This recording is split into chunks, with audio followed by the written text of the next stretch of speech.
Bismillahirrahmanirrahim. Rabbi shrah li sadri wa yassir li amri wahlul uqdatam min lisani yafqahu qawli. We proceed with our discussions on ilmul akhlaqiyat. We are discussing on the significance of self-purification, tazkiyah-e-nafs. As regards the purification of the nafs, one point ought to be understood is that one of the most devastating effect which the nafs could have is pertaining to the performance of guna, trampling upon the laws of Almighty Allah. And we said we are currently delving into that particular issue before we come into the tahliyah part of it. When it comes to the question of guna, it should be well understood that when a person commits guna persistently, then there are a couple of serious negative developments. For instance, the question of admonitions, which we are doing here right away, the question of counsels which comes out from the divine sources, prove to be of no effect because the heart is already dead, the nafs is already dead. And these counsels and admonitions work on those nufus which are alive.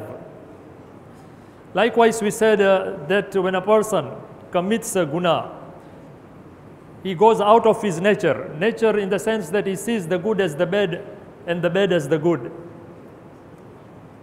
Likewise, we even mentioned when a person commits guna, it leads him to a stage whereby his aqaid, his beliefs change, and likewise with his values. After all, what did the Imams lay down our life for? See, what we are discussing is of concern if at all one is concerned about his iman. For those people who are least worried about it, it won't carry any sense for them. But let it be understood that iman is a question of our life and death.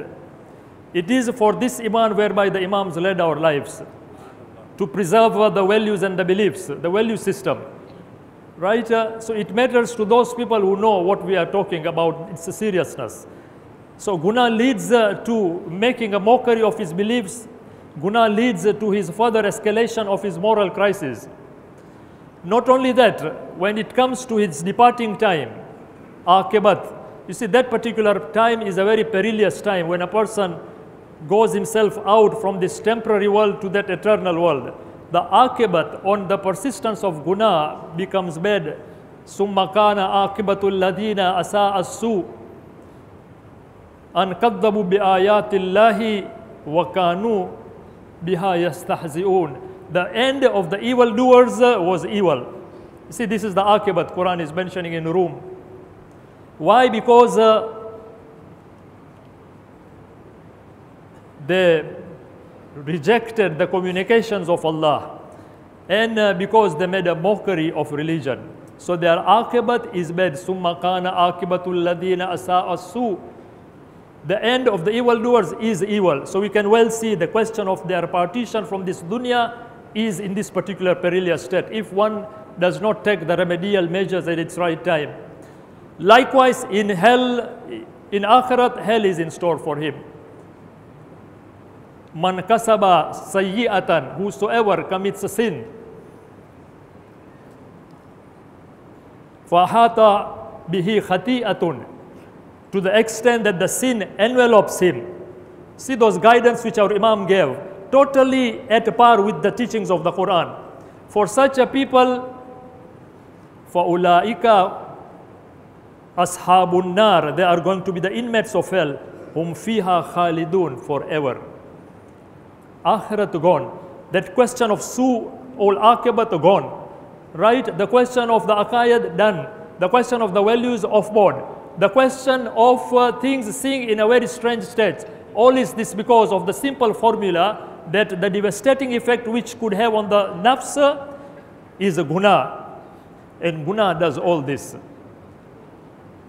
So we are undertaking a very serious subject, and for those people who are monitoring our discussions, to them it will prove all the more fruitful, because this is a series of lessons. For those who come one and miss three, perhaps it would be harder to get the entire package of it. We are currently in our 5th lesson.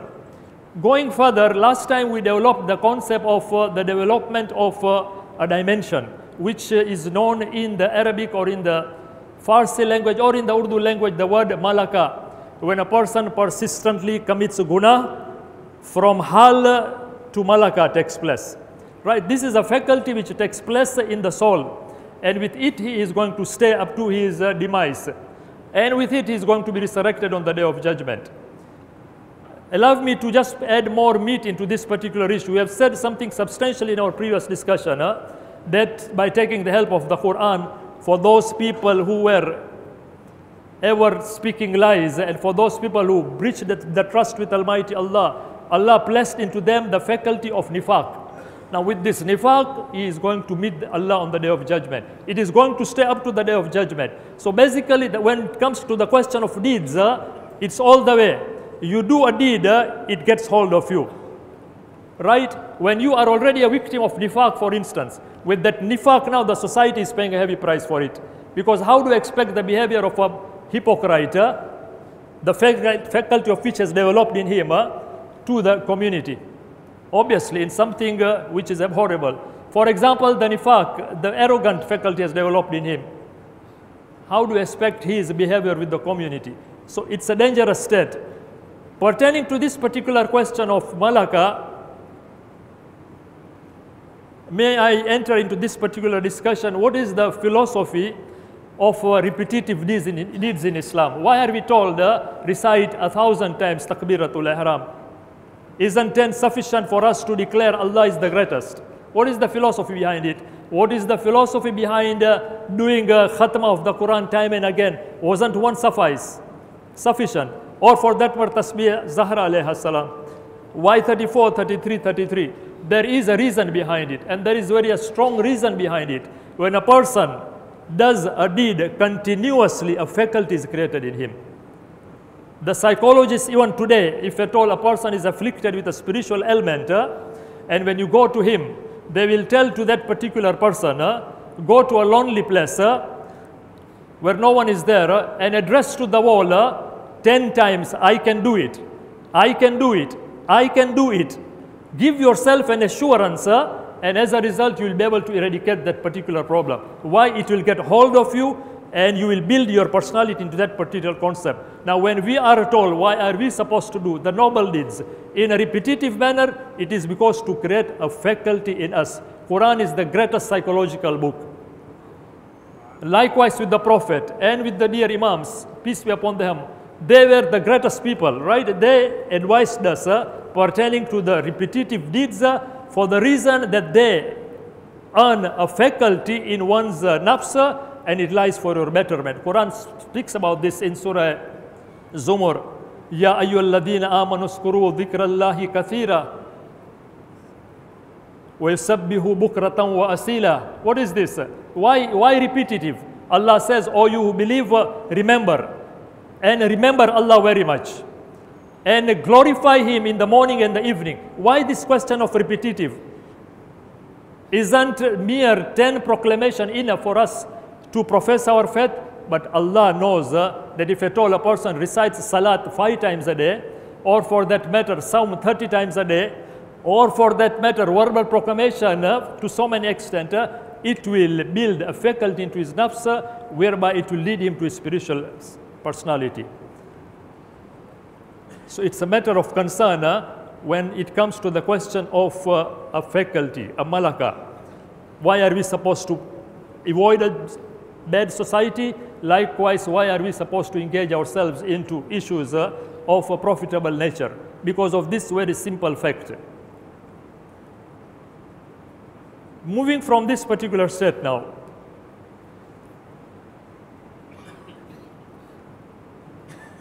we ought now to take things seriously.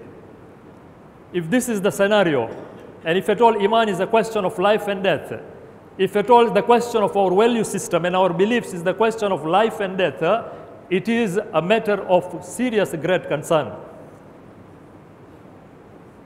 Ulama of Akhlaq, taking the help from Quran and from the traditions, have given us a couple of self-scrutiny measures whereby one can monitor his situation, that where is he moving? How is his nafs developing in terms of exhalation or in terms of its damnation? If at all it has reached to such stage, he can monitor it and take the remedial actions in its right time before it gets out of control. Right? These remedial measures, this what we call it self-scrutiny measures, will prove to be fruitful or will be appreciated if the preceding lectures are well understood. What is guna? But prior to I coming to this particular discussion, which I won't be doing this evening, what are the self-scrutiny measures? This supervisory role which one ought to undergo. There is one serious area which I would like to develop, rather two areas. One perhaps this evening and the second inshallah in the succeeding lesson, which ought to be understood before we enter into the question of these measures whereby it will keep a watch on us. And that is pertaining to the question of istighfar. If at all you read the books of ulama akhlaq, prior to their coming to the mention of this, which I want to start inshallah in the succeeding talks, they said first undergo the concept of istighfar. And let me put this message very clearly, that there is nothing more urgent and more serious for a sinner in this life than taking the advantage of this door which is opened by Almighty Allah. And I mean what I say.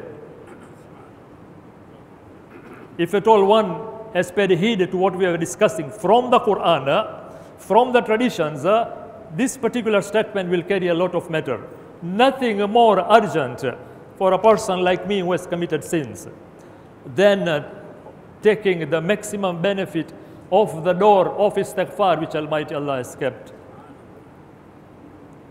Short of that, what do we ensue? Short of not taking advantage of this particular privilege, what are the anticipated effects? Are we really serious? If a person believes in God, if a person believes in that life of barzakh, whereby there is life there is life after life, a more active stage of life rather. When you recite in talqeen, isma, not only isma, ifham, listen, not only listen and understand. You are not talking to a man who is dead. His senses of perception are more sharper than we currently seated here. Rather, those people living in the life of barzakh, their senses of perception are more sharper than we today here. That is the concept of death. Death is not destruction. Death is a mere transference from this temporary world to the permanent abode. If a person understands death is a more active stage of life, if a person well understands there is a day of the resurrection going to dawn upon us, if a person well understands the heavy toll which sin would cost me,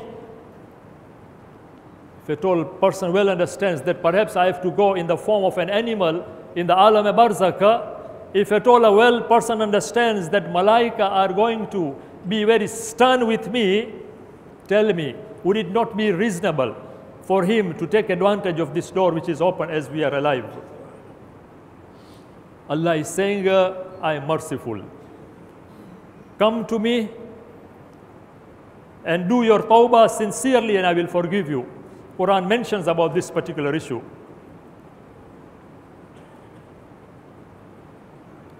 Quran is mentioning about this particular issue, inviting people for this particular privilege. In Quran, Allah mentions, Tubu ilallahi jami'ah, ya ayyuhal mu'minun.